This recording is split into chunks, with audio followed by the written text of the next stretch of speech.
I rose, went forth, and followed thee. Amazing love, how can it be that thou, my God, should die for me? Amazing love, how can it be that thou, my God, should die for me?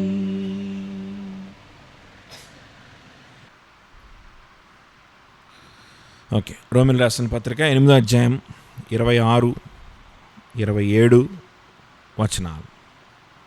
అటువలే ఆత్మయు మన బలహీనతలను చూచి సహాయం చేయుచున్నాడు. ఏలయనగా మనము యుక్తముగా ఎలా ప్రార్థన చేయాలో మనకు తెలియదు, కానీ ఉచ్చరింప సఖ్యము కాని మూలుగులతో ఆత్మ తానే మన పక్షముగా విజ్ఞాపన చేయుచున్నాడు. హృదయములను పరిశోధించువాడు ఆత్మ యొక్క మనసు ఏదో ఎరుగును. ఆయన దేవుని చిత్త ప్రకారము పరిశుద్ధుల కొరకు విజ్ఞాపనము చేయుచున్నాడు. సరే, ఇక్కడ దేవుని ఆత్మను గురించిన విషయాలు ఉన్నాయి కదా. ఇప్పుడు దాకా మనం 8వ అధ్యాయంలో రక్షింపబడిన వారి యొక్క స్థానం ఏంటి దేవుని దృష్టిలో అనేటువంటి విషయాన్ని మనం చూసుకుంటూ వచ్చాం కదా. కాబట్టి యేసుక్రీస్తునందు ఉన్న ఎడల మనకి ఏ శిక్షా విధి లేదు అని చెప్తూనే, యేసుక్రీస్తునందు ఉండడం అనంటే ఆయన తోడి వారసులుగా ఉండడం, ఆయనతో వారసులుగా ఉండడం. ఆయనతో వారసులుగా ఉండడం అనంటే ఆయనతో కూడా శ్రమానుభవం గుండా వెళ్ళడం అనేది కూడా ఉంటుంది. కాబట్టి యేసుక్రీస్తునందు ఉన్న వాడికి ఏ శిక్షా విధి లేదనగానే ఇక మనం రిలాక్స్ అయిపోవడానికి కాదు అక్కడ ఆ మాట చెప్పబడింది. అంటే ఏదో మనమేదో చేసి, మనమేదో సంపాదించుకొని, మనమేదో శ్రమపడి, మనమేదో చేసిన దాన్ని బట్టి మనం దేవుని రాజ్యానికి వెళ్తాం అని కూడా అర్థము కాదు. కానీ దేవుడు చేసిన దేవుని యొక్క ఆత్మని బట్టే, దేవుడు చేసే కార్యాన్ని బట్టే, దేవుడిచ్చిన రీజనరేషన్ బట్టే మనం దేవుని రాజ్యానికి పాత్రలమవుతాం. కానీ అలా అయిన వారు వారి జీవితాల్లో ఖచ్చితంగా ఏముంటుంది, దేవునితో కూడా సహవారసులుగా ఉన్నటువంటి కొన్ని లక్షణాలు ఉంటాయి. సో ఆ లక్షణాల్లో సింపుల్గా చెప్పాలి అంటే యేసుతో కూడా మనం శ్రమలను అనుభవిస్తాం. ఓకే, సో దేవునితో కూడా వారసులం గ్లోరిఫై అవ్వాలి అన్నప్పుడు దేవునితో క్రీస్తుతో కూడా శ్రమ అనుభవించి తీరుతాం. ఓకే, సో ఈ శ్రమ అనుభవానికి వెలుపల, అంటే ఈ శ్రమ అనుభవం లేకుండా, దీనితో సంబంధం లేకుండా ఉండేటువంటి ఆత్మీయ జీవితం అనేది ఉండదు. ఓకే, సో శ్రమ అనేటువంటిది అనుభవిస్తూ ఉన్నప్పుడు మనం, అరే ఇదేంటి, నేను తప్పు చేశానా, నేనేమన్నా కరెక్ట్గా లేనా, పొరపాటు చేశానా, అందుకే శ్రమ అనుభవిస్తున్నానా, తెలివి తక్కువగా ఏమన్నా చేశానా, లేకపోతే ఏం చేశాను అనే విధంగా మనం ఆలోచించాల్సిన అవసరం లేదు.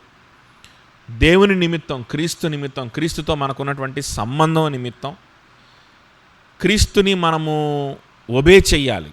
ద పాత్ ఆఫ్ ఒబీడియన్స్, దేవుణ్ణి మనము ఆయనకి దాసులుగా ఉండేటువంటి ఆ మార్గంలో, ఒబీడియన్స్ చూపించేటువంటి క్రమంలో మనకు కలిగేటువంటి శ్రమ. ఓకే, సో ఆ శ్రమ గురించి ముందు మాట్లాడతాడు. అటువంటి శ్రమానుభవం అయితే క్రీస్తుతో కూడా మీరు శ్రమను అనుభవిస్తూ ఉన్నారు కాబట్టి ఆయనతో కూడా మీరేమవుతారు, మహింపరచబడతారు అని చెప్తా ఉంటాడు. ఆ తర్వాత ఈ లోకంలో ఉన్నటువంటి కొద్ది కాల శ్రమలు రాబోయేటువంటి మహిమతో పోల్చుకుంటే ఇది అసలు ఎనదగినవే కాదు అని చెప్తాడు కదా. The tribulation of the present day is is incomparable, cannot be compared with the weight of glory which is going to be upon us. Okay, అనే విషయం అక్కడ మాట్లాడుతూ ఉంటాడు.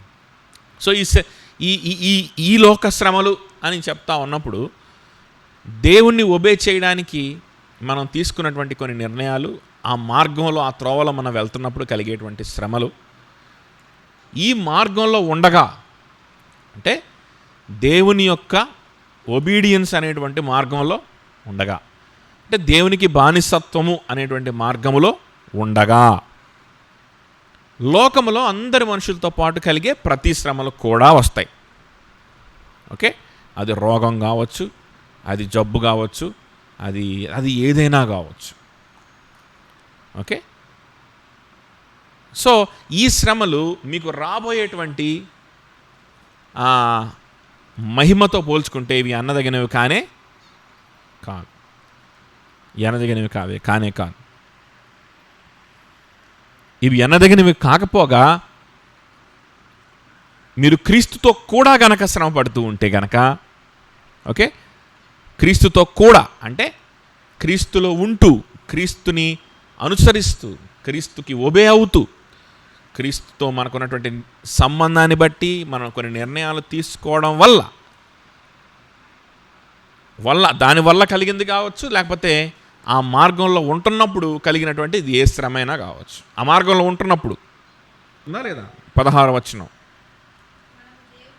మనం దేవుని పిల్లలమని ఆత్మ తానే మన ఆత్మతో కూడా సాక్ష్యం ఇచ్చున్నాడు. మనం దేవుని పిల్లలమని ఆత్మ తానే మన ఆత్మతో కూడా సాక్ష్యం ఇచ్చుచున్నాడు.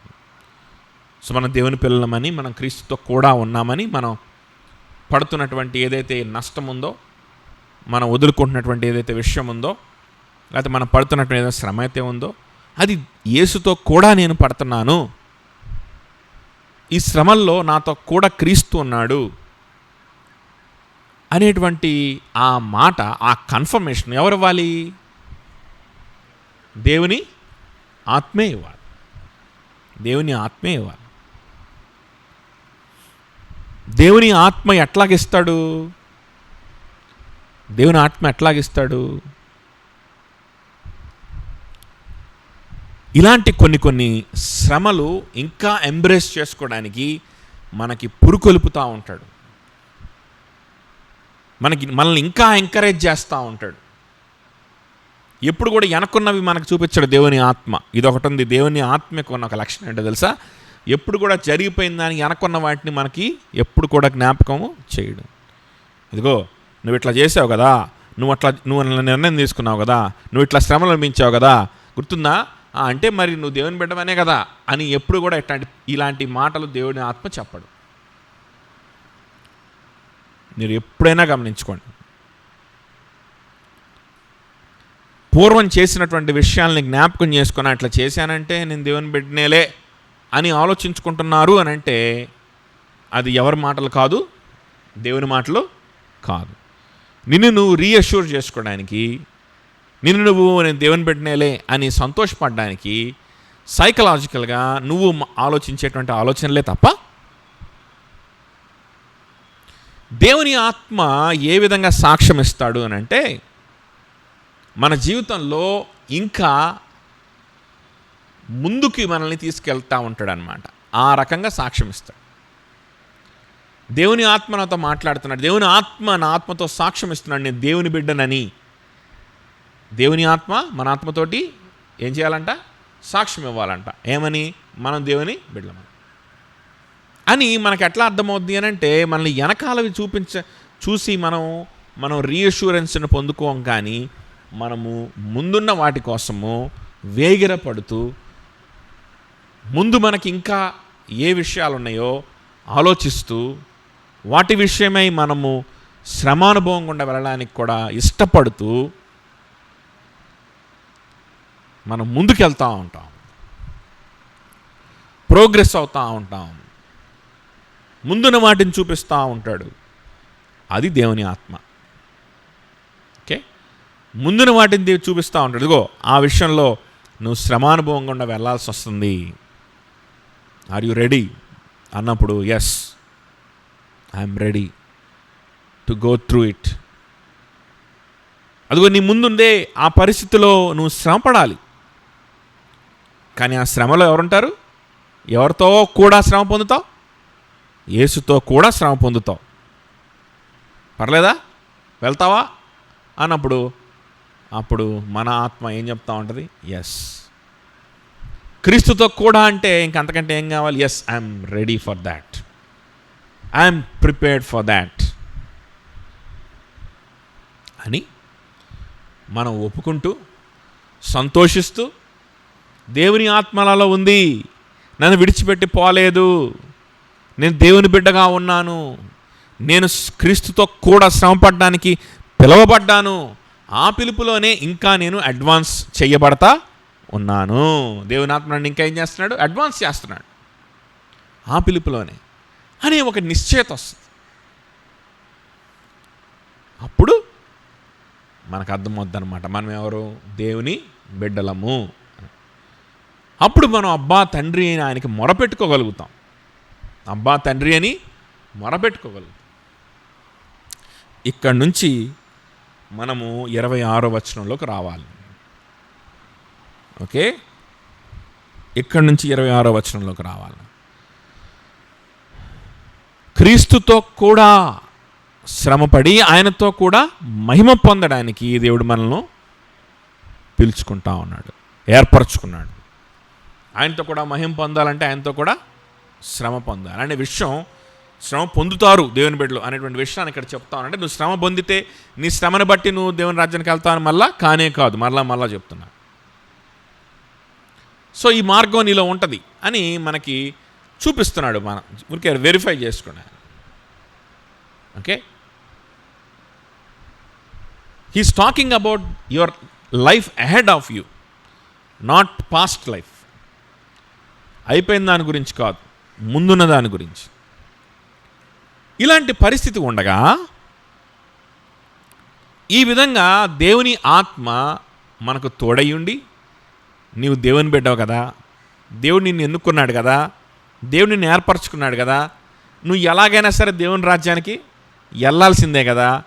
దేవుని రాజ్యానికి వెళ్ళాలంటే మహింపరచబడాల్సిందే కదా. మహింపరచబడాలంటే ఆయనతో కూడా శ్రమ అనుభవించాల్సిందే కదా అని మనకి జ్ఞాపకం చేస్తాం అన్నప్పుడు, అయినా కంగారు పడద్దు. ఆ శ్రమ కూడా నువ్వు ఎవరితో కూడా అనుభవిస్తావు అంటే క్రీస్తుతో కూడా అనుభవిస్తావు తప్ప అదేదో నువ్వు ఒంటరిగా కాదు అని కూడా మనల్ని ఎంకరేజ్ చేస్తూ ఉన్నప్పుడు మన హృదయంలో కలగాల్సినటువంటి ఒక విషయాన్ని గురించి 26వ వచనంలో మాట్లాడుతున్నాను. ఏంటది? చదవండి మళ్ళీ ఒకసారి 26వ వచనం. అటువలే ఆత్మయు మన బలహీనతను చూచి సహాయం చేయుచున్నాడు. ఏలయనగా మనం యుక్తముగా ఎలాగూ ప్రార్థన చేయాలో మనకు తెలియదు కానీ యుక్తముగా ఎలాగూ ప్రార్థన చెయ్యాలో. మనం ఏం చేయాలంటే ఇప్పుడు ఈ విధంగా దేవుని ఆత్మ మనకు ఇండికేషన్ ఇస్తూ ఉన్నప్పుడు, ఈ విధంగా దేవుని ఆత్మ మనకు అష్యూరెన్స్ ఇస్తూ ఉన్నప్పుడు నువ్వు దేవుని బిడ్డవి, నీకు నిత్యజీవం ఉంది. నిత్యజీవం ఉందంటే ఈ లోకంలో శ్రమలు కూడా ఉన్నాయి, అది క్రీస్తుతో కూడా ఉన్నాయి అని మనకు జ్ఞాపకం చేస్తూ, మనకు అష్యూరెన్స్ ఇస్తూ, మనకి ధైర్యాన్ని కూడా ఒక రకంగా ఇస్తూ, గుడ్ న్యూస్ కూడా మనకు చూపిస్తూ ఉన్నాడు ఇక్కడ కదా. క్రీస్తులో లేని వారికి శ్రమలు ఉండవా? క్రీస్తు లేని వారికి రోగాలు ఉండవా? యేసుక్రీస్తు నమ్ముకోని వారికి కరోనా రాదా? యేసుక్రీస్తు నమ్ముకోని వారికి శ్రమలు రావా? ఇబ్బందులు రావా? పేదరికం రాదా? వస్తాయి, వాళ్ళకు కూడా వస్తాయి కదా. ఒక్కొక్కసారి వాళ్ళు చేతులారా చేసుకున్న దాన్ని బట్టి వస్తాయి, ఒక్కొక్కసారి ఏంటంటే పరిస్థితులను బట్టి వస్తాయి, ఒక్కొక్కసారి ప్రకృతిని వీటి వల్ల వస్తాయి కదా, రకరకాలుగా. సో అది రకరకాలుగా ఎవరికైనా సరే శ్రమ అనుభవం అనేది, శ్రమలన్నీ ఇది లోకంలో ఉన్న వారికి కూడా ఉన్నాయి. కానీ లోకంలో ఉన్నవారికి క్రీస్తుతో కూడా అనేటువంటి భాగ్యం లేదు. లోకంలో ఉన్నవారికి, క్రీస్తుకు దూరంగా ఉన్నవారికి క్రీస్తుతో కూడా శ్రమపడడం, తద్వారా క్రీస్తుతో కూడా మహిమపరచబడడం, ఆయన రాజ్యానికి వెళ్ళడం అనేటువంటిది కూడా, నిత్య జీవం కూడా లేదు, కానీ మీకుంది అని దేవుని ఆత్మ మన ఆత్మతో ఏం చేస్తాడు? సాక్ష్యం ఇస్తాడు. ఈ సాక్ష్యం ఇచ్చినప్పుడు విశ్వాసం ఏం చేస్తాడు? ఈ సాక్ష్యం ఇచ్చినప్పుడు విశ్వాసం ఏం చేస్తాడో తెలుసా? ఇలాంటి సాక్ష్యం దేవుని ఆత్మ తప్ప ఆ విశ్వాసికి ఎవ్వరు ఇవ్వరు. అవునా కాదా? ఇలాంటి సాక్ష్యం, నువ్వు దేవుని బిడ్డవి, నీకు ఇదిగో నువ్వు పడుతున్నటువంటి ఈ శ్రమ అయితే ఉందో ఇది రాబోయేటువంటి మహిమతో పోల్చుకుంటే ఇది ఎన్నదగింది కాదు. ఇదిగో నువ్వు వెళ్తున్నటువంటి శ్రమ ఏదైతే ఉందో అది నీకు నిత్య జీవాన్ని తీసుకొని వస్తుంది, బహుమానాలు తీసుకొని వస్తుంది, గ్లోరీని తీసుకొని వస్తుంది, మహిమని తీసుకొని వస్తుంది. తర్వాత ఇప్పుడు కూడా నువ్వు పడేటువంటి శ్రమ అయితే ఉందో అది నువ్వు ఒంటరిగా పడాల్సిన అవసరం లేదు, నువ్వు యేసుతో కూడా పడుతున్నావు అనే గుడ్ న్యూస్ దేవుని ఆత్మ మన ఆత్మతో చెప్తా ఉంటుంది. ఈ విధంగా ఇలాంటి గుడ్ న్యూస్ ఒక విశ్వాసికి ఎవ్వరూ చెప్పరు. ఎవరన్నా చెప్పినా అది విశ్వాస యొక్క చెవులకు వినపడుతుంది, కానీ ఆ విశ్వాస యొక్క ఆత్మకి వినపడదు. ఆ విశ్వాస యొక్క ప్రాణంలోకి వెళ్ళదు. అది అదవుతుందా? ఇప్పుడు ఈ వాక్యం బైబిల్లో ఉంది, సేమ్ అదే వర్డ్స్ బైబిల్లో ఉన్నాయి. నేనున్నాను, నేను మైక్లో చెప్తున్నాను, మీరు అందరూ వింటున్నారు. మీరు ఈ చదివినంత మాత్రాన, లేకపోతే నేను దీన్ని మైక్లో చెప్పి వివరించినంత మాత్రాన కూడా అది మీ ప్రాణంలోకి వెళ్ళదు, అది మీ ప్రాణాన్ని ఉత్తేజపరచదు, అది మీ ప్రాణాన్ని ఏం చేయదు. ఈ మాటలు అంటే ఈ సౌండ్, ఈ మాటలు మీ ప్రాణాల్ని ఉత్సాహపరచదు. అంటే the mere sound of these words, వాటి గురించి మాట్లాడుతున్నా. కానీ ఈ మాటలు మీరు వింటూ ఉన్నప్పుడు, ఇది దేవుని వాక్యం అని విశ్వసిస్తూ ఉన్నప్పుడు, ధ్యానిస్తూ ఉన్నప్పుడు, నా కోసం మరణించి తిరిగి లేచిన నా దేవుడు, నా సజీవుడైన దేవుడు, నా జీవితాన్ని కోరుకుంటున్న దేవుడు, ఎవరి కోసమైతే నేను బ్రతకాలని, ఎవరికి మాత్రమే నా జీవితం చెందాలని నేను కోరుకొని ఇష్టపడి నా జీవితాన్ని సమర్పణ చేసుకున్నానో ఆ దేవుడు నాతో మాట్లాడుతున్న ఆయన మాటలు అని మీరు విశ్వసించి మీ హృదయంలో ప్రభు వైపు తిరిగి మీరు వింటా ఉన్నప్పుడు, లేకపోతే చదువుతూ ఉన్నప్పుడు, అప్పుడు దేవుని ఆత్మ మీ ఆత్మతో సాక్ష్యం ఇస్తా. అర్థమవుతుందా? ప్రభువా, ఈ విధంగా నువ్వు నాకు సాక్ష్యం ఇస్తావు, నేను నమ్ముతున్నా, నీ వాక్యంలో ఉందంటే అది సత్యం కదా, నీ వాక్యంలో ఉందంటే అది వాస్తవం, అది నీ వాక్యంలో ఉందంటే అదిగో ఆ రాసినటువంటి పౌలు, అపోస్తులు అందరూ కూడా అనుభవించినటువంటి సత్యం అది. నాకంటే ముందున్నటువంటి క్రైస్తవులు, సహోదరులు, భక్తులు అందరూ కూడా అనుభవించి, సంతోషించి, ఆరాధించి వెళ్ళిపోయారు మనకు ముందుగా కదా. వాళ్ళందరికీ కూడా తెలిసినటువంటి సత్యం ఇది. వారందరి జీవితాల్లో కూడా నిజమైనటువంటి సత్యం తప్ప ఇది కట్టుకథ కాదు, ఇదేదో ఒక మిత్ కాదు అని నమ్మి ఈ అనుభవం కోసం మీరు కనిపెడతా ఉన్నారనుకోండి, ఇప్పుడు అట్ రైట్ నౌ కూడా జరగవచ్చు, కనిపెడుతూ ఉన్నారనుకో, అప్పుడు దేవుని ఆత్మ మీ ప్రాణముతో సాక్ష్యం ఇస్తాడు. మన ఆత్మ అంటే మనకి ఇంకొక ఆత్మని కాదు, దేవుని ఆత్మ మన ప్రాణముతో ఏం చేస్తాడు? మన ప్రాణము అంటే మన ఇంటెలిజెన్స్, మన ఇంటలెక్ట్, మన ఆలోచనలు, మన థాట్స్, మన హృదయం, ఎమోషన్స్, వీటన్నిటిలో కూడా దేవుని ఆత్మ ఏం చేస్తాడంటే వీటన్నిటిని టచ్ చేస్తాడు.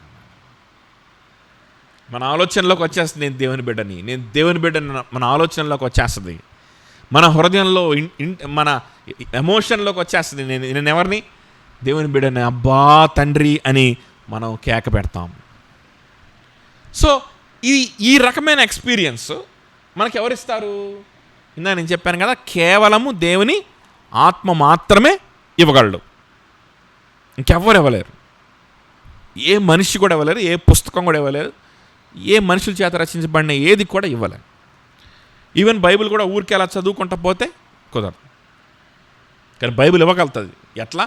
ఇది దేవుని వాక్యమని, సత్యమని ఎరిగి చదివితే. కాబట్టి ఇప్పుడు నిజంగా ఇలాంటి స్వరాన్ని లేకపోతే ఇటువంటి ఒక సహవాసాన్ని, పరిశుద్ధాత్మ దేవుని యొక్క సహవాసాన్ని పొందుకున్నటువంటి ఒక విశ్వాసి ఏం చేస్తాడు? ఏమైనా గెస్ చేయగలుగుతారా? ఏం చెయ్యాలి? ఇంకెక్కడ దొరకదు ఈ ఎక్స్పీరియన్స్, ఇంకెక్కడ దొరకదు ఈ అష్యూరెన్స్, ఇంకా ఎవ్వరు చెప్పరు ఎట్లాగా. ఏం చేయాలి?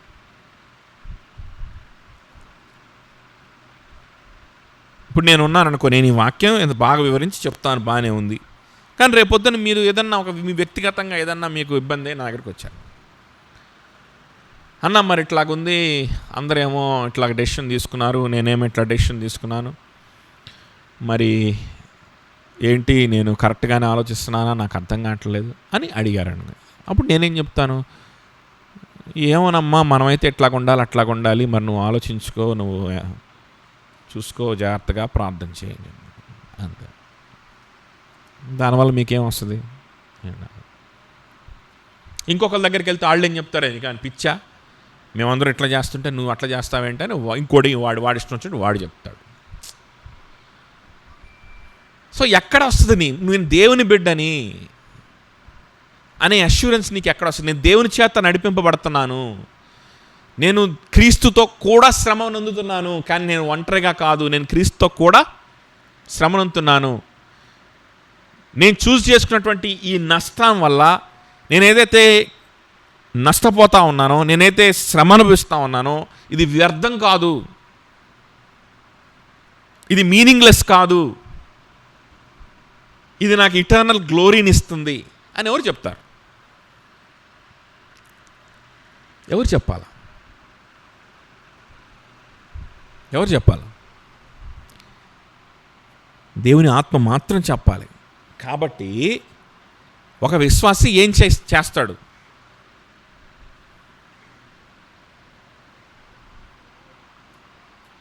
దేవుని ఆత్మతోనే సహవాసం చేయడానికి ప్రయత్నం చేస్తాడు, అంతే కదా?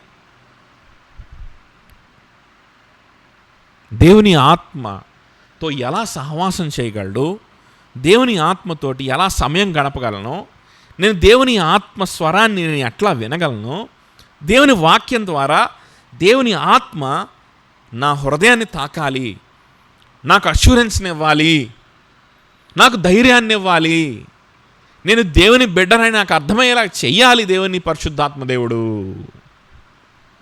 అని ఆశతో దేవుని ఆత్మ ఇచ్చేటువంటి ఈ అష్యూరెన్స్ని ఎక్కడ పొందగలుగుతాను, ఎలా పొందగలుగుతాను, ఏం చేస్తే పొందగలుగుతాను అని ఆలోచన చేసి ఫస్ట్ ఏం చేస్తాడంటే గదిలోకి వెళ్ళి తలుపేసుకొని మోకాళ్ళ మీద ప్రార్థన చేస్తాడు. అవసరమైతే ఉపవాసం అండి, ప్రార్థన అదే కదా. ఎవ్వరి మనుషుల యొక్క మాటలు వినకుండా, మనుషుల యొక్క మాటల దగ్గర నుంచి నాకు ఏ అష్యూరెన్స్ కూడా రాదని ఎరిగి, నేను అష్యూరెన్స్ గురించి మాట్లాడుతున్నా, శ్రమానుభవం గురించి మాట్లాడుతున్నా, నేను పడుతున్న శ్రమ వ్యర్థమా కాదా అని తేల్చుకోవడం గురించి మాట్లాడుతున్నా. అంతేగాని అతి తెలివిలో ఆలోచించబాకండి.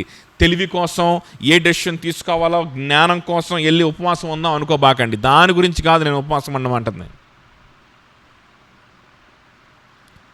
ఇప్పుడు నేనేం చేయాలి? నాకు తెలివి కావాలి, నాకు జ్ఞానం కావాలి, జ్ఞానంగా నేను అన్నీ చేయాలి. కాబట్టి ప్రభువా నాకు ఈ ప్రభువా నా జ్ఞానం ఈ ఆ జ్ఞానం గురించి కాదు నేను మాట్లాడుతున్నాను. అర్థమవుతుందా?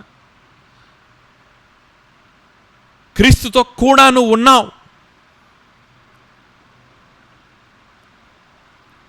క్రీస్తుతో కూడా కొన్ని విషయాల్లో ఇదిగో ఈ విషయంలో పలానా విషయంలో నువ్వు శ్రమ అనుభవించాలని ఇష్టపడుతున్నావు, లేకపోతే ఆ విషయంలో నువ్వు శ్రమని నువ్వు కొని తెచ్చుకోవాల్సిందే, వేరే ఆప్షన్ లేదని నీకు తెలిసిపోతుంది. దేవునితో నీకున్నటువంటి సంబంధాన్ని బట్టి. ఇప్పుడు శ్రమ పడిన ఎడల మీరు దేవునితో కూడా మయం పొందుతారు. దేవుని తోడి వారసులు, దేవునితో కూడా శ్రమ పొందుతారు, దేవునితో కూడా మయం పొందుతారంటే ఎట్లా ఆ శ్రమ కలుగుతుంది మనకి? ఆటోమేటిక్గా వచ్చి మీద ఏం పడదు, ఎప్పుడు కూడా పడదు. చరిత్రలో ఎప్పుడు అలా జరగల. క్రైస్తవుని అయిపోయినందుకు, బ్యాప్టిజం తీసుకున్నందుకు వెంటనే వచ్చేసి ఒక శ్రమ వచ్చి మీద పడడం అనేటువంటిది ఎక్కడా కూడా ఉండదు. అలాంటిది ఏమైనా ఉంటే అది అందరికీ పడేది, మన మీద కూడా పడుద్ది, అంతే, అంతకుమించి ఏం లేదు. బ్యాప్టిజం తీసుకోవడం వల్ల ప్రత్యేకంగా మీదకి వచ్చి పడే శ్రమలు ఉండవు. కానీ ఆప్షన్ వస్తుంది. శ్రమ పొందుతావా, దేవునికి దూరం అవుతావా? ఆప్షన్ అయితే వస్తుంది. నువ్వు అక్కడ శ్రమని నువ్వు చూస్ చేసుకోవచ్చు, లేకపోతే దేవునికి దూరం అవడానికి చూస్ చేసుకోవచ్చు. దేవునికి దూరం అయిపోవాలని చూస్ చేసుకుంటే దూరం అయిపోవచ్చు. శ్రమను చూస్ చేసుకుంటే శ్రమ వస్తుంది.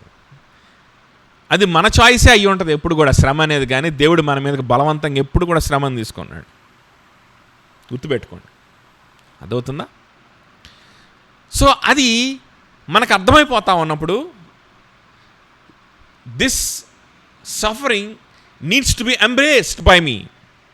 ఈ శ్రమ నేను ఏం చేయాలి? ఈ శ్రమని నేను హత్తుకొని తీరాలి. లేకపోతే ఇంకొక నెక్స్ట్ ఆప్షన్ ఏంటి?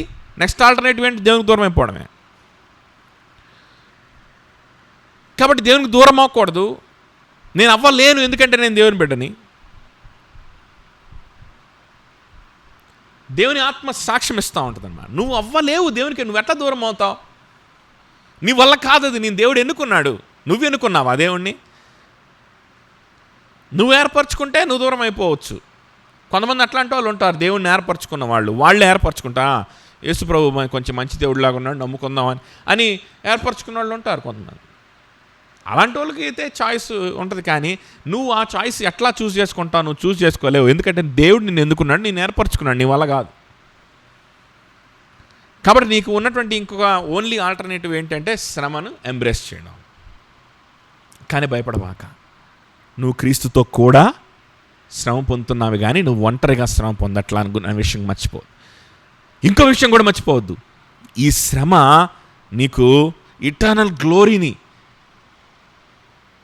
గొప్ప మహిమైశ్వర్యాన్ని తీసుకొని వస్తుందన్న సంగతి కూడా మర్చిపోవద్దు అనే ఆలోచన మనకు దేవుని ఆత్మ ఇస్తూ ఉంటాడు. ఆ దేవుని వాక్యంలో ఇప్పుడు మనం చదువుతున్నాం, ఇలాంటి ఆలోచన ఇస్తాడని చదువుతున్నాం. అవును, అలాంటి ఆలోచన ఇప్పుడు ఇస్తే మనం ఐడెంటిఫై చేయగలుగుతాం. కానీ అది మన హృదయంలో పని చేయాలి అని అంటే మనం దేవుని ఆత్మతో సమయాన్ని గడపాలి. ఇలాంటి మాటలకి విరుద్ధంగా మాట్లాడే వాళ్ళతో ఎక్కువ సమయం గడుపుతున్నాం అనుకో, అప్పుడేమవుద్ది? ఆటోమేటిక్గా అష్యూరెన్స్ బదులు ఏమవుతుంది? కన్ఫ్యూషన్ వస్తుంది. నిశ్చయత బదులు ఏమవుతుంది? కన్ఫ్యూషన్ అన్న వస్తుంది, మైండ్ అన్న బ్లాంక్ అవుద్ది, లేజీనెస్లోకి వెళ్ళిపోతుంది, లేదా కన్ఫ్యూషన్లోకి వెళ్తుంది. ఈ రెండే జరుగుతాయి. కాబట్టి మనకి ఇంక ఎక్కడికి వెళ్ళడానికి కూడా మనకు దిక్కు లేదు. మనం ఎవరో దిక్కు లేని వారం. ఒక్కటే మనకి దిక్కు, అదేంటి? దేవుని సన్నిధి. దేవుని ఆత్మ దేవునితోటి, పరిశుద్ధాత్మ దేవునితోటి సహవాసం చేయడం, ఆయనతో సమయం గడపడం, that is our only alternative.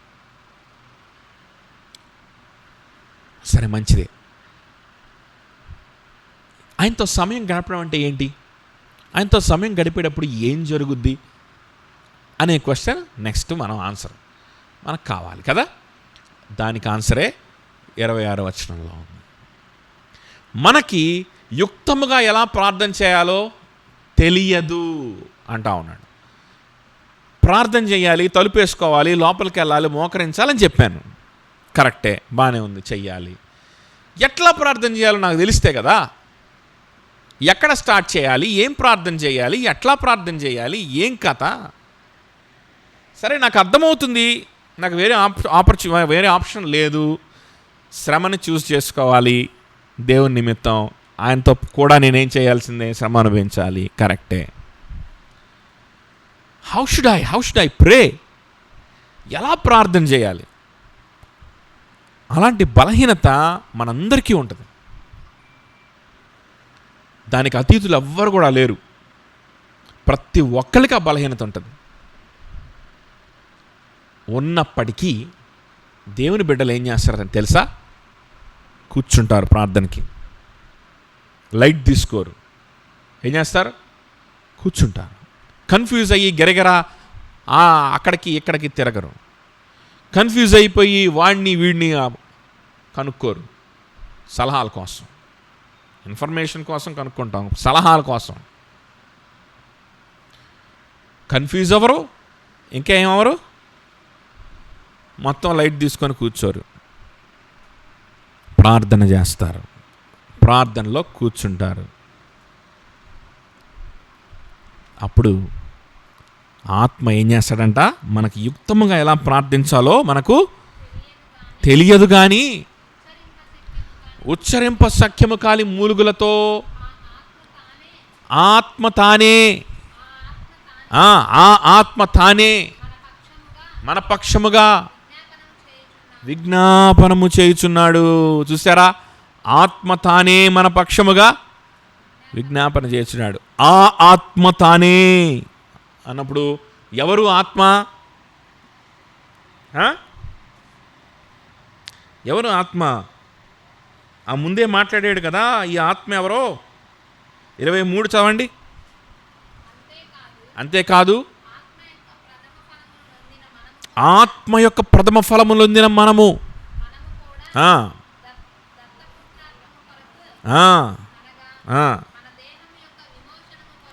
మన దేహం యొక్క విమోచన కొరకు కనిపెట్టుచు మనలో మనం మూలుగుచున్నాం. And not only the creation, but we ourselves who have the first fruits of the Spirit groan inwardly as we wait eagerly for adoption as sons. కదా? ఆత్మ యొక్క ప్రథమ ఫలములు, ఆత్మ ఫలాలు వేరు. ఆత్మ యొక్క ఏంటిది? ప్రథమ ఫలములు అంటే దాని అర్థం ఏంటో తెలుసా? విశ్వాసం. దేవుని ఆత్మ, పరిశుద్ధాత్మ దేవుడు ఆయన ఏం చేస్తాడంటే ముందు మనల్ని ఒప్పింపజేస్తాడు. దేని గురించి? మన పాపాన్ని గురించి, నిత్య జీవాన్ని గురించి, నీతిని గురించి కదా. ఏం చేస్తాడు ఆయన? ఒప్పింపజేస్తాడు. పాపాన్ని గురించి, తీర్పుని గురించి, నీతిని గురించి ఆయన ఏం చేస్తాడు? ఒప్పింపజేస్తాడు. కాబట్టి ఆయన ఒప్పింపజేసేవాడు కాబట్టి ఆ ఒప్పుకోలు కలిగిన వారిగా, అవును నేను పాపినే, అవును నాకు నిత్య జీవము లేదు, నాకు కావాలి, నిత్య జీవాన్ని నేను సంపాదించాలి, తీర్పు ఉన్నది, ఆ తీర్పుని నేను తప్పించుకోవాలి, యేసు క్రీస్తు కోసం నేను బ్రతకాలి, నీతి అనేది ఉన్నది, ఆ నీతిని నేను సంపాదించుకోలేను, క్రీస్తు కోసం బ్రతికితే, క్రీస్తుని వెంబడిస్తే, క్రీస్తు స్వార్థ పని చేస్తేనే నాకు నీతి కలుగుతుంది, ఆయన నీతి నా మీదకి కుమరించబడుతుంది తప్ప నా నీతి నేను సంపాదించుకోలేను. కాబట్టి నేను యేసుక్రీస్తుకి నా జీవితాన్ని ఇస్తాను, ఆయన కోసం నేను బ్రతుకుతాను, ఆయన సువార్త నిమిత్తం బ్రతుకుతాను. ఈ నిర్ణయము, ఈ ఆలోచన, దీన్ని ఏమంటున్నాడు అని అంటే ఇక్కడ ఆత్మ యొక్క ప్రథమ ఫలం. ఓకే, సో ఆత్మ యొక్క ప్రథమ ఫలము మనం పొందుకున్నాం. ఈ ఆత్మ మనకు ముద్రగా ఇవ్వబడినటువంటి ఆత్మ. ఇంకా ముందుకెళ్తే ఇందా మనం మాట్లాడుకున్న మాట ఏంటి? మనం దేవుని బిడ్డలమని మన ఆత్మతో, మన ప్రాణముతో మనకు తెలియచేసేటువంటి ఆత్మ. ఆ ఆత్మ అంటున్నాడు కదా. ఆ ఆత్మ ఉచ్చరింప సఖ్యము కాని మూలుగులతో మన పక్షాన ఏం చేస్తాడంట? చవాలి మళ్ళా పూర్తిగా. మూలుగులతో ఆత్మ తానే మన పక్షముగా, ఆత్మ తానే మన పక్షముగా విజ్ఞాపనము చేయుచున్నాడు. అది విషయం. ఓకే, ప్రార్థన చేయాలంటే కావాల్సింది ఇంటెలిజెన్స్ కాదు. ప్రార్థన చేయాలంటే కావాల్సింది విజ్డమ్ కాదు. ప్రార్థన చేయాలంటే కావాల్సింది ఏం కాదు? విజ్డమ్ కాదు. అంటే దేని గురించి ప్రార్థన చేయాలి, ఎలా ప్రార్థన చేయాలి, ఎలా ఏ రకంగా ప్రార్థన చేయాలి ఏంటి అనేది ముందు ఒక మ్యాపింగ్ గీసుకొని ఒక స్పష్టతతోటి మనం వెళ్ళి ప్రార్థన చేయడం అనేది ప్రార్థనే కాదు. అర్థమవుతుందా? పరిశుద్ధాత్మ దేవుని యొక్క సహాయముతో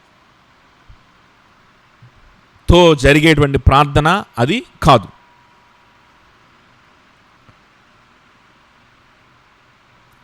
అలాంటి ప్లానింగ్తో నువ్వు వెళ్తున్నావంటే నిన్ను నువ్వు రీఅష్యూర్ చేసుకోవడానికి, నీ సైకలాజికల్గా నిన్ను స్టెబిలైజ్ చేసుకోవడానికి కొన్ని పర్లేదులే, అట్లా చేశానులే, పాస్ట్లో అట్లా చేశానులే, చేస్తానులే, అదిలే, ఓకే, ఇది అని చెప్పి కొన్ని పెట్టేసుకొని చక్కగా ఓకే ఇప్పుడు నేను దీని గురించి ప్రార్థిస్తే చాలన్నమాట, ఓకే ప్రార్థన చేస్తా, రెడీ స్టార్ట్ అని చెప్పి ప్రార్థన చేయడం కాదు. అటువంటి ప్రార్థన వల్ల ఎటువంటి ఉపయోగం కూడా లేదు. ఇప్పుడు నాకు కావాల్సింది ఏంటి, ఇంతే కదా, ప్రార్థన చేద్దాం. అలాంటి ప్రార్థనలో ఉపయోగం లేదు. ఏంటి అయిపోయింది, నిన్న అలా చేసాము, రేపు అట్లా చేస్తాము, బాగానే ఉంది, నేను అట్లా చేయగలను ఓకే అయిపోయింది, ఇక నేను ప్రాయంగా అయిపోయింది, ఓకే ఏం ప్రార్థన చేయాల్సిన అవసరం లేదు, ఇక ఏం ప్రార్థన చేయాలి నేను అని డౌట్ కూడా వస్తుంది కొంతమంది.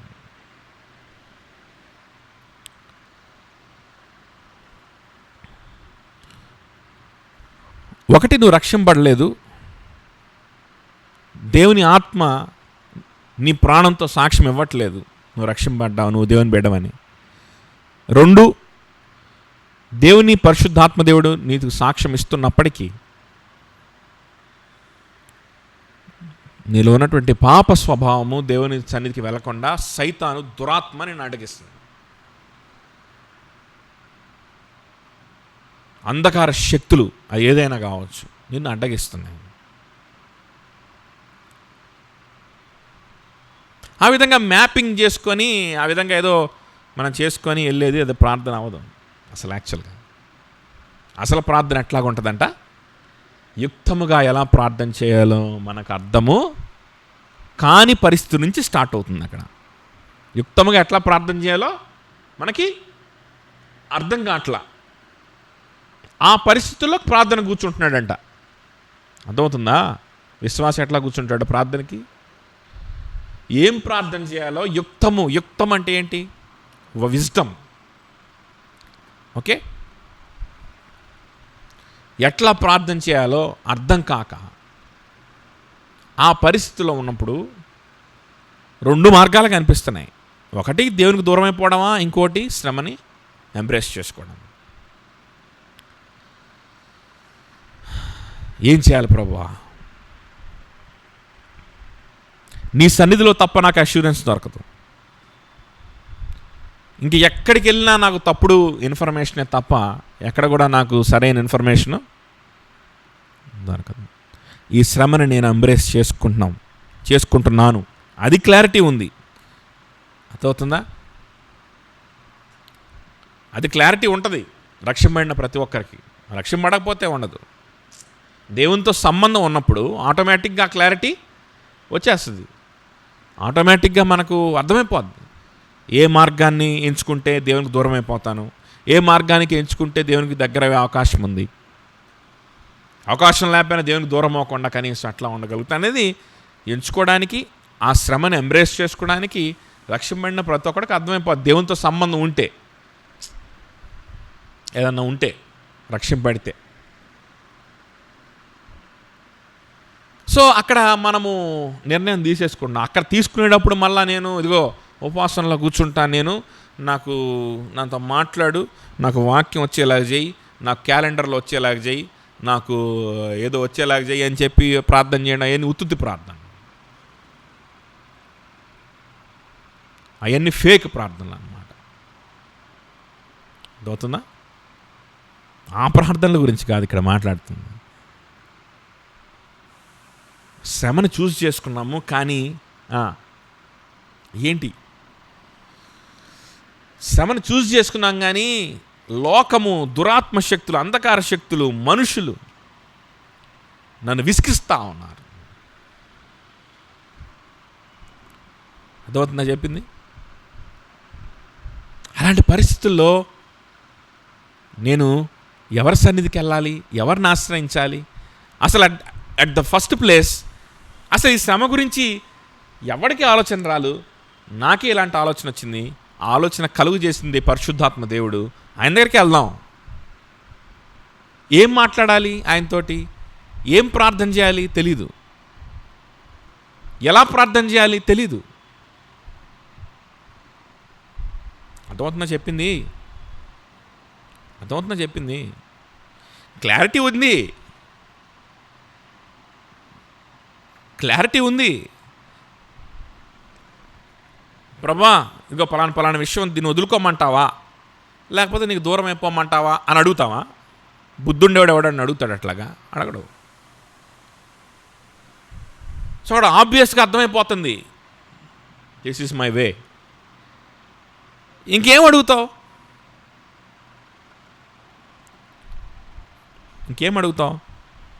ఇంకేం అడగలే. అయినప్పటికీ దేవుని సన్నిధిలో కూర్చొని ఏం అడగడానికి అక్కడ క్లారిటీ లేకపోయినప్పటికీ ప్రభు సన్నిధిలో కూర్చొని మనం ఏం చేస్తున్నాం? కనిపెడతా ఉన్నాము. అలాంటప్పుడు దేవుని ఆత్మ ఉచ్చరింప సఖ్యము కాని మూలుగులతో తానే మన పక్షాన విజ్ఞాపన. ఉచ్చరింప సఖ్యం కాని మూలుగులు. ఈ మూలుగులు అనేటువంటి మాట ఎక్కడ మనం విన్నాము? ముందు పారాగ్రాఫ్లో, ముందు ప్యాసేజ్లో మనం విన్నాం కదా, మాట్లాడుకున్నాం కదా. ఎవరు మూలుగుతున్నారు? సృష్టి యావత్తు మూలుగుతున్నది దేవుని బిడ్డల యొక్క ప్రత్యక్షత కోసం. సృష్టి యావత్తు మూలుగుతుంది. వీరి జీవితాల్లో నుంచి పాపం అనేది అదృశ్యమైపోతే నేను కూడా మార్చబడతానని ఆ దినం కోసం, దేవుని బిడ్డల యొక్క ప్రత్యక్షపరచబడడం కోసం ఆ భూమి, సృష్టి అంతా యావత్తు కూడా మూలుగుతూ ఉంది కదా, ఎదురు చూస్తూ ఉంది. ప్రభా, ఎన్నాళ్ళు ఈ పాపం, ఈ బలహీనత ఎన్నాళ్ళు విమోచన కావాలి, పూర్తి విమోచన కావాలి. పాపం అనేటువంటిది అసలు నా మీద లేకుండా ఉండేటువంటి రోజు నాకు కావాలని సృష్టే యావత్తు మూలుగులతోటి ఎదురు చూస్తూ ఉంది. అలాగనే మనం కూడా ఎదురు చూస్తున్నాం అన్నాడు కదా. ఇందా మనం చదువుకున్నాం కదా. ఎందుకు? The first fruits of the spirit మనలో ఉన్నాయి కాబట్టి.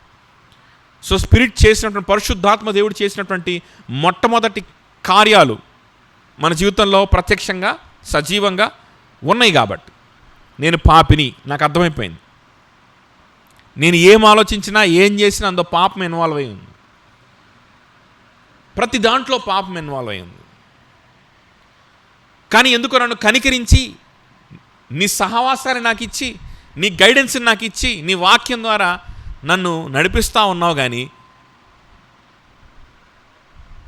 ఎక్కడ 1% నా సొంత థాటు ఏదన్నా ఇన్వాల్వ్ అయినా అది పాపమే. 1% నా సొంత థాట్ ఇన్వాల్వ్ అయిందనుకో, అక్కడ పాపం తప్ప ఏం జరగదు. ఏదో ఒకటి నేత్రాశో, శరీరాశో, లేకపోతే జీవపు డంబమో, లోకాశో, ధనాశో, ఏదో ఒకటి జరుగుద్ది 1% ఇన్వాల్వ్ అయినా. అది నా పరిస్థితి.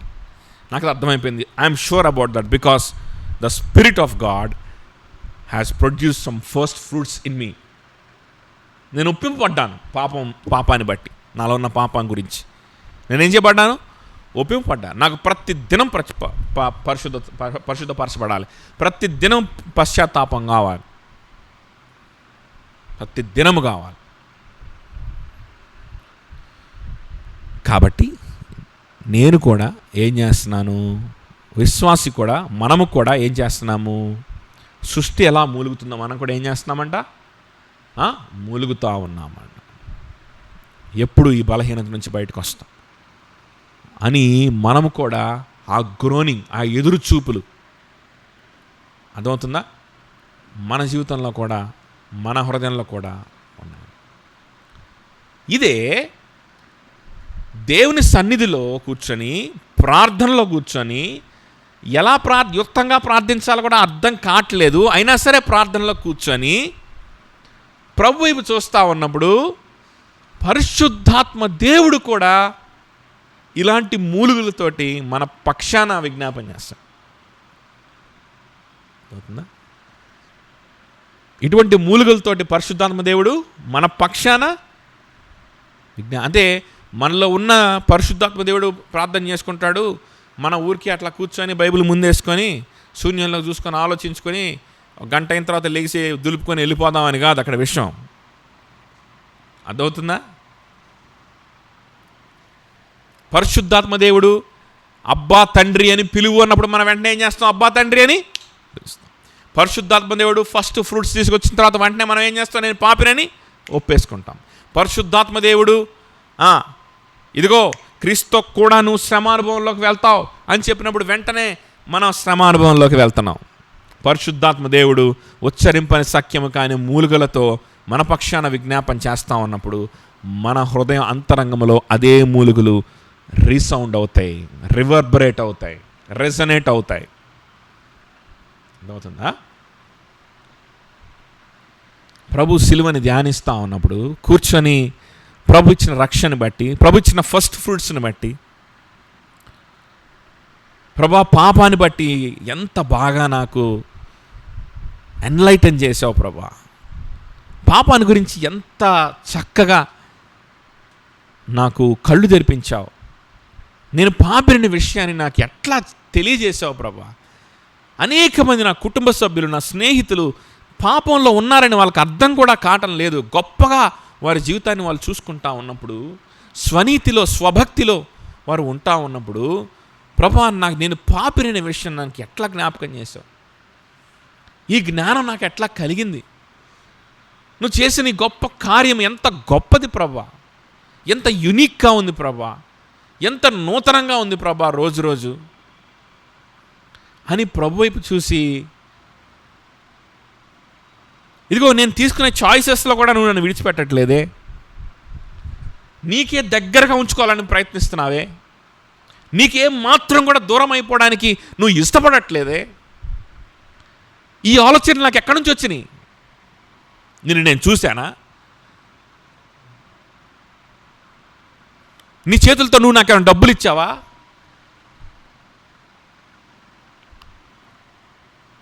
ప్రత్యక్షంగా నువ్వు నాతో ఉన్నావా, లేవే, నిన్ను చూడకుండా విశ్వాసం అనేటువంటి ఖడ్గముతో నేను బ్రతికేలాగా నువ్వు ఎట్లా చేస్తున్నావు?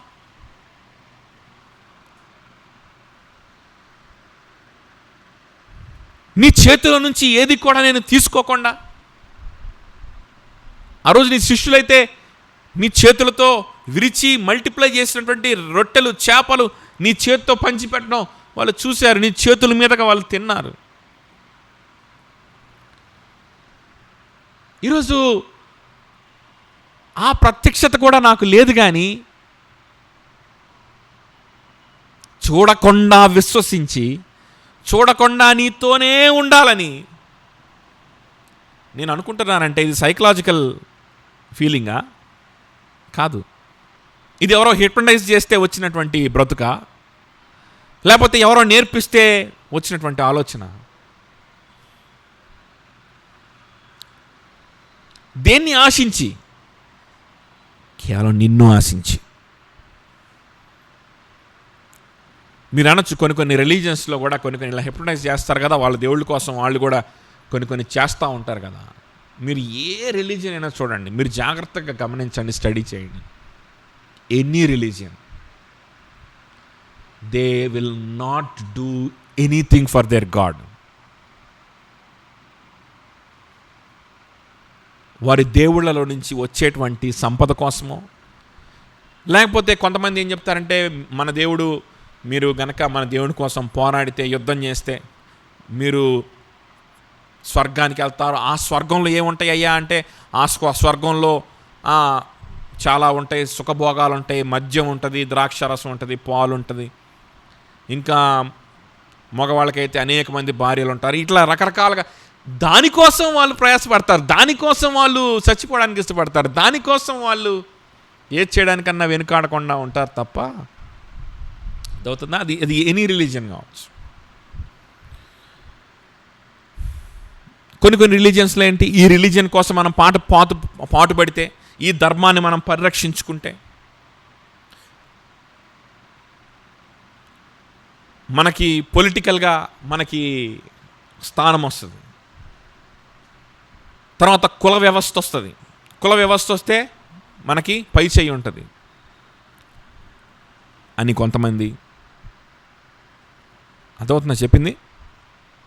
ఏదో మోటివేషన్ ఉంటుంది, కానీ ఇట్ విల్ బి మాస్క్డ్. నువ్వు దేనికోసం చేస్తున్నావు అంటే, అమ్మో మా దేవుడి కోసం చేస్తున్నా అని వాళ్ళు పైకి అంటారు, కానీ వాళ్ళ లోపల ఉన్నటువంటి ఇంటెన్షన్స్ వేరే ఉంటాయి. అదవుతుందా? రోషం, కక్ష. కొంతమందికి సమాజం మీద కక్ష ఉంటుంది, కొంతమందికి మనుషుల మీద ఒక రకమైనటువంటి అసంతృప్తి ఉంటుంది, కొంతమందికి ఏంటంటే మనుషులను చూస్తే ఒక రకమైన కోపం వస్తూ ఉంటుంది. అలాంటి కోపము స్వభావం ఉన్న వ్యక్తుల్ని, సమాజం మీద అసంతృప్తి ఉన్న వ్యక్తులు లాంటి అలాంటి వాళ్ళని చూస్ చేసి వాళ్ళకి ఏం చేస్తారు? ఎక్కిస్తాడు. వాడికి వచ్చేటువంటి లాభం ఏంటి అంటే, వాడి కోపాన్ని ప్రదర్శించుకోవడానికి, వాడు వైలెన్స్ చేయడానికి, వాడు మనుషుల్ని చంపడం అంటే ఇష్టం, మనుషుల్ని దూషించడం అంటే, మనుషుల్ని కొట్టడం అంటే, హింసించడం అంటే కొంతమందికి ఇష్టం. వాడు ఈ మార్గం కాకపోయినా వేరే మార్గంలోనైనా ఆ పని చేస్తాడు. అంటే రౌడీజం రూపంలోనో లేకపోతే ఇంకో రూపంలోనో వాడు ఆ పని చేస్తాడు. అది ఆ స్వభావాన్ని తృప్తిపరచుకోవడానికి వాడికి ఒక అవకాశం. ఏది? ఆ దేవుడు అనేటువంటి ఆ రిలీజియన్. సో దీనికోసం చేస్తారు తప్ప ఎవరన్నా మా దేవుని కోసం, ఆయనతో నాకు స్నేహం ఉంది, ఆయనతో నాకు సంబంధం ఉంది, ఆయనతో నాకు బంధం ఉంది, ఆయనతో నాకు రిలేషన్షిప్ ఉంది, ఆయన నాతో మాట్లాడతాడు, ఆయన నన్ను నడిపిస్తాడు, ఆయన నేను చూడాలి, ఆయనతో నేను బ్రతకాలి, ఆయన కోసం పరలోకానికి వెళ్తున్నా. దేనికోసం కాదు, బంగారు వీధుల కోసం కాదు, కిరీటాల కోసం కాదు, ఆయన కోసం అని ఎవరైనా చెప్తారా? ఎవరు చెప్పరు. పరిశుద్ధాత్మ దేవుడు ఎవరి హృదయాన్ని అయితే వెలిగించి ప్రథమ ఫలాలు తీసుకొని వస్తాడో వాళ్ళు మాత్రమే చెప్పగలుగుతారు.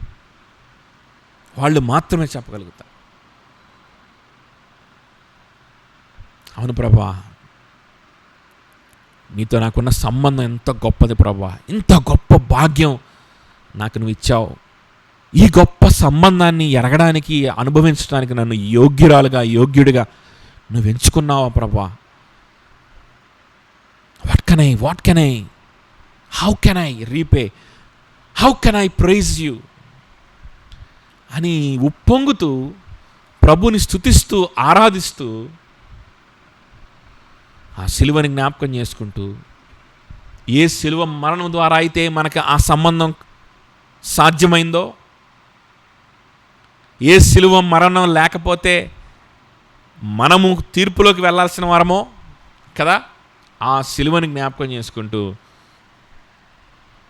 మనము ధ్యానిస్తూ దేవుని సన్నిధిలో కూర్చున్నప్పుడు, ఇది నువ్విచ్చిన ఆలోచన, ఇది నువ్విచ్చిన బ్రతుకు, నా ముందున్నది కూడా నువ్విచ్చేటువంటి భవిష్యత్తే, ఆ తర్వాత ఉన్నది కూడా నువ్విచ్చే మరణమే, ఆ మరణం తర్వాత కూడా నువ్విచ్చే నిత్య జీవమే ప్రభువా అని ఆయన సన్నిధిలో కూర్చుంటా ఉన్నప్పుడు యుక్తముగా ప్రార్థన చేయడం మనకు తెలియపోయినా పర్వాలేదంట. ఆటోమేటిక్గా మన హృదయంలో ఉచ్చరింప సత్యము కానీ ఏం మొదలవుద్ది? మూలుగు మొదలవుతుంది. దాన్ని ఏమంటారు? ఉచ్చరింప సఖ్యము కానీ మూలుగు అంటారు. మూలుగు మొదలవుతుంది. ఎక్కడి నుంచి వచ్చిందో అర్థం కాదు. ఆ మూలుగు ఎక్కడి నుంచి వచ్చిందో అర్థం కాదు. ఆ గ్రోనింగ్.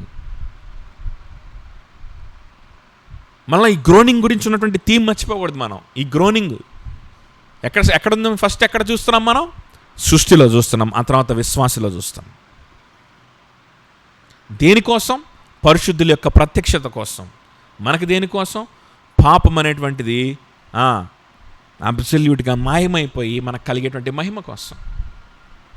నేను పాపిని, ఈ పాపం ఎప్పుడు పోద్ది నా జీవితంలో నుంచి, ఈ స్వభావం ఎప్పుడు పోద్ది నా జీవితంలో నుంచి, నువ్వు ఇంత గొప్ప కార్యాలు నా జీవితంలో చేస్తున్నావు, ఇంత గొప్పగా నాతో నువ్వు ఉంటున్నావు, ఇంత గొప్పగా నువ్వు నాతో మాట్లాడుతున్నావు, అష్యూరెన్స్ ఇస్తున్నావు, సాక్ష్యం ఇస్తున్నావు, ప్రథమ ఫలబలు ఇస్తున్నావు, ఇంత గొప్పగా పనిచేస్తున్నావు, కానీ నాలో ఇంకా నీకు వ్యతిరేకంగా వెళ్ళేటువంటి స్వభావమే ఉంది.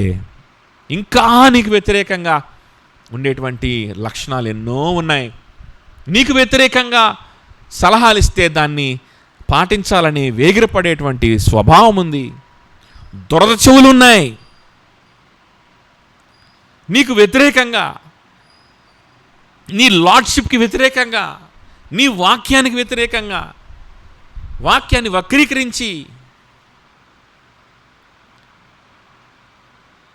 ధనాశని, శరీరాశని, జీవపు డమ్మాన్ని సాటిస్ఫై చేసే విధంగా ఎవడన్నా బోధిస్తే ఆడి దగ్గరికి వెళ్ళి వినాలనిపిస్తుంది. దురద చెవులు ఇంకా పోలేదు నాకు. ఇలాంటివన్నీ రకరకాలు ఎన్ని గుర్తొస్తాయి మనకి. ఫస్ట్ టైం వస్తుంది, గ్రోనింగ్ వస్తుంది. ఎక్కడి నుంచి వచ్చిందో తెలియదు.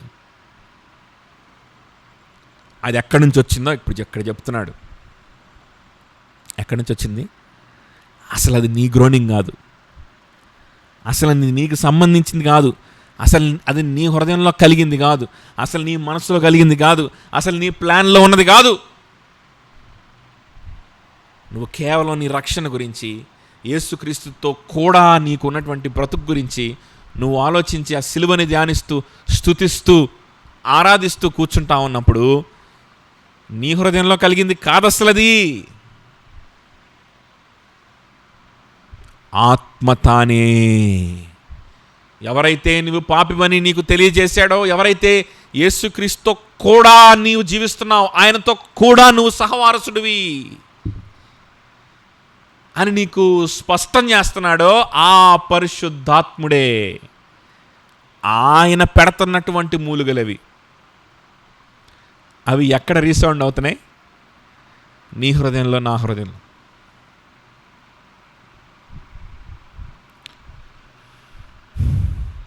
ఆయనకి తెలుసు. మన మనసులో నేను దేవుని ప్రేమించాలి అంటే వెంటనే మనం ప్రేమించే సీన్ మనకు లేదు అని ఆయనకు తెలుసు.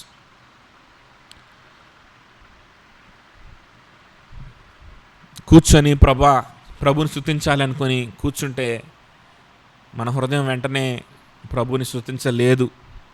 అంత సీన్ కూడా దానికి లేదని కూడా ఆయనకు తెలుసు.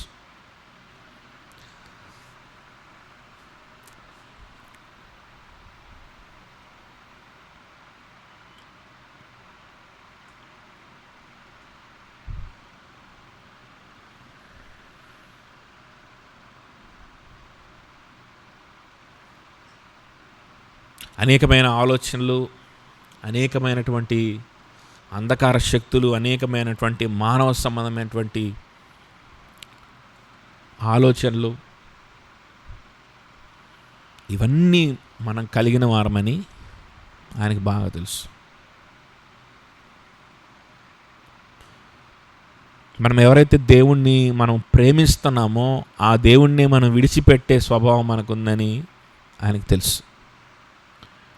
మనం దేన్నైతే అసహించుకొని విడిచిపెట్టామో, వాంతి చేసుకున్నామో, కుక్క తన వాంతికి తిరిగినట్లు మనం కూడా ఆ వాంతి చేసుకున్న దానికి మళ్ళా తిరిగే దుస్థితి, ఆ స్వభావము, ఆ నీచమైన బలహీనత నాలో, నీలో ఉందని ఆయనకి బాగా తెలుసు. ఆయనకి బాగా తెలుసు.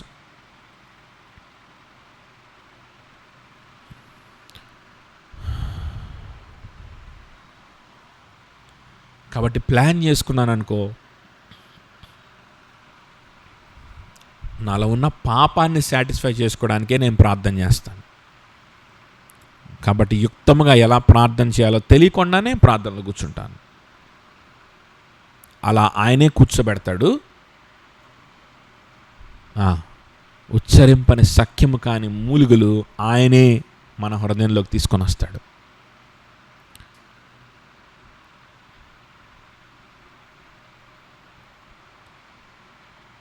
రెండు మూడు రోజులు ప్రార్థన చేసుకోకుండా ఒకరోజు ఊరికే అలాగా కుర్చీలో కూర్చొని ఊరికే అలాగా ఎక్కడో ఉండి కళ్ళు మూసుకొని, ప్రభా ఏం ఆలోచిస్తున్నానో, ఎటు వెళ్ళిపోతుందో నా లైఫ్ నాకు అర్థం కావటం లేదు, నీకోసం బ్రతుకుతున్నాను లేదు నాకు అర్థం కావట్లేదు ప్రభా, ఏంటి ప్రభా, చాలా రోజుల నుంచి సరైన ప్రార్థన లేదు ప్రభా, ఏంటి ప్రభా నా పరిస్థితి అని ఒక్కసారి ప్రభువుని అట్లా మనసులో ఆలోచించుకున్నప్పుడు తెలియకుండా కన్నీళ్ళు వస్తాయే, అవి ఎక్కడి నుంచి వచ్చినాయి? ఆ కన్నీళ్ళు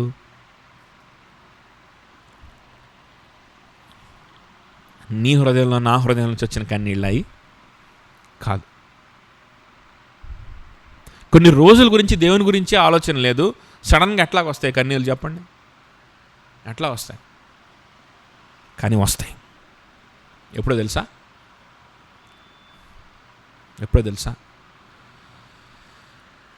చాలా రోజులు అయిపోయింది, కానీ చాలా ఆలస్యమైంది, చాలా కాలం వ్యర్థమైంది. అయినప్పటికీ నువ్వు నన్ను రక్షించుకున్నావు, నువ్వు నన్ను వెతికి పట్టుకున్నావు, నీకు సొంతంగా నేను ఉండాలనేటువంటి మాట మాత్రం వాస్తవం. నీకు మాత్రమే నేను చెందినవాడిగా, నీకు మాత్రమే సొత్తుగా ఉండాలని నువ్వు అనుకుంటున్నావు. నువ్వు అది మాత్రం ఖాయము, అది వాస్తవము, అది నేను మార్చలేను. ఆ ప్రణాళికలో నుంచి నేను తప్పించుకోలేను.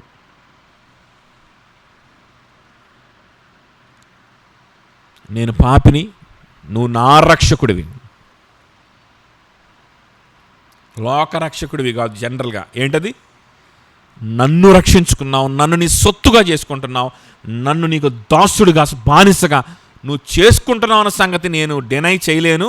అది ఎవడు మార్చలేడు.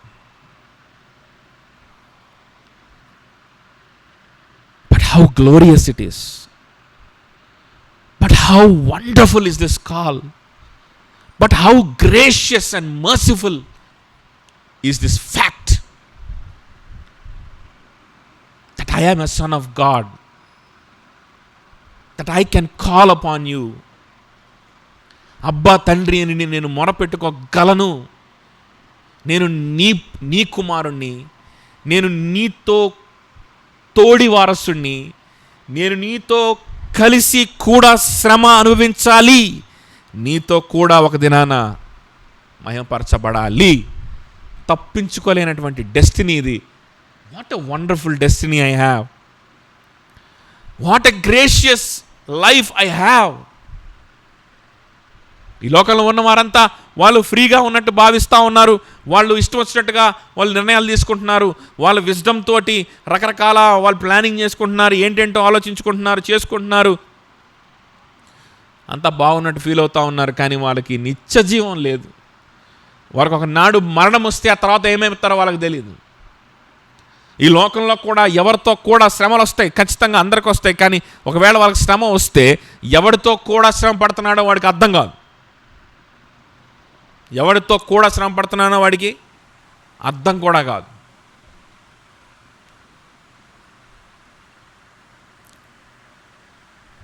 ఒక ముంబై నగరంలోనే లాస్ట్ ఇయర్తో పోల్చుకుంటే ఈ ఇయర్ విడాకులు 40 times పెరిగాయంట. 40 times విడాకులు. కరోనా వచ్చిందనుకో, ఎవరితో శ్రమ పడుతున్నానో ఆడికి అర్థం కాదు. ఎందుకు భారీ విడాకులు ఇచ్చి వెళ్ళిపోద్ది కరోనా వస్తే. నువ్వు నిర్లక్ష్యం చేసావు, నువ్వు సరిగ్గా నువ్వు ప్రికాషన్స్ ఫాలో కాకుండా నువ్వు కరోనా తెచ్చుకున్నావు, నువ్వు చచ్చిపోయి నన్ను చంపాలని చూస్తావు, ఎంత నిర్లక్ష్యం నీకు అని చెప్పి విడాకులు ఇచ్చి పారేస్తున్నారు. అర్థమవుతుందా?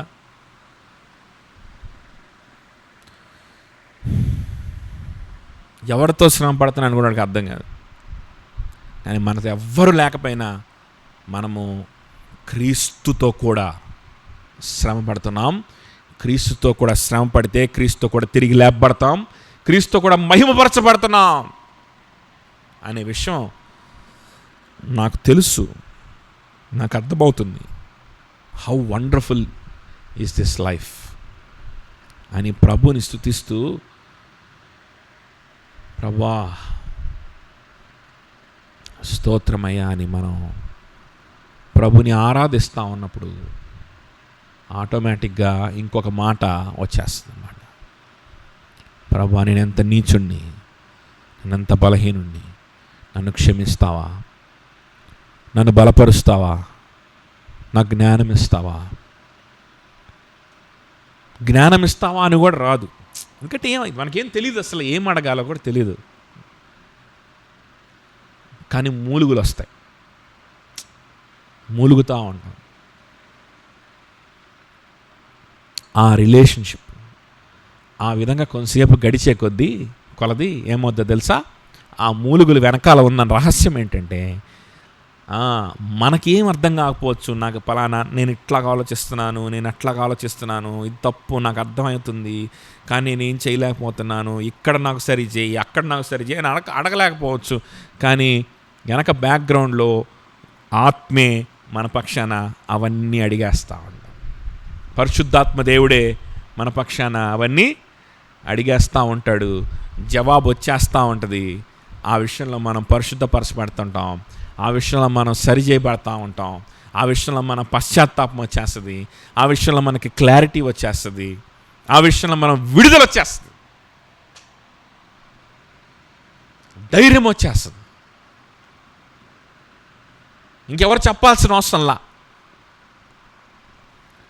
కొంతమంది చెప్తా ఉంటారు కదా, నేను ఇట్లాగా ఆలోచించాను, అట్లాగా ఆలోచించాను, ఇట్లా ఆలోచించాల్సింది, కానీ అట్లా ఆలోచించాను, ఇక్కడ దాకా బాగానే ఆలోచించాను, ఇక్కడ ఇట్లాగా ఆలోచించాను, ఇక్కడ అట్లాగా ఆలోచించాను, ఇక్కడ దాకా మంచిగా ఆలోచించాను, ఇక్కడ మాత్రం మంచిగా చెడ్డగా ఆలోచించాను, నాకు అర్థమైంది, నాకు అన్నీ అర్థమవుతున్నాయి, ఏం ఉపయోగం లేదు.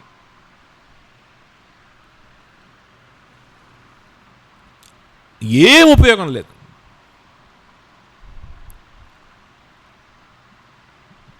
దేవుని సన్నిధికి వెళ్ళి పరిశుద్ధాత్మదేవుడు కలుగు చేసేటువంటి మూలుగులు నీ హృదయంలో నీకు కలిగేంత వరకు కూడా నీకు ఎలాంటి ఉపయోగం లేదు. ఇలాంటి కబుర్ల వల్ల you'll not get any assurance, you'll not get any sanctification out of that. ఆ కబుర్లో నుంచి మనకి ఎలాంటి సరి చేసుకోవడం అనేది జరగదు, ఎలాంటి శాంక్టిఫికేషన్ జరగదు, ఎలాంటి పశ్చాత్తాపం జరగదు, ఏ ఉపయోగం ఉన్నాయా అలాంటి మూలుగులు మన జీవితంలో? దేవుని సన్నిధిలో కూర్చుంటున్నామా? దేవుని సన్నిధిలో కూర్చుంటున్నామా? ఇటువంటి మూలుగులు మనకి అర్థమవుతున్నాయా, వినపడతా ఉన్నాయా? పరిశుద్ధాత్మ దేవుడు మన పక్షాన చేసేటువంటి విజ్ఞాపనలు, ఆ విజ్ఞాపనలు చేసిన వెంటనే ఎవరు చేసేది? ఎవరు? మనం చేస్తే లేట్ అయ్యిద్ది, ఆయన చేస్తే లేట్ అయిద్దా? ఆయన చేస్తే లేట్ అవ్వదు, వెంటనే వాటికి ఆన్సర్ వచ్చేస్తుంది, వెంటనే ఆన్సర్ వచ్చేస్తుంది. అర్థమవుతుందని చెప్పింది. ఆయన ప్రార్థన చేస్తే వెంటనే ఆన్సర్ వచ్చేస్తుంది. ఇన్స్టెంట్గా హృదయంలో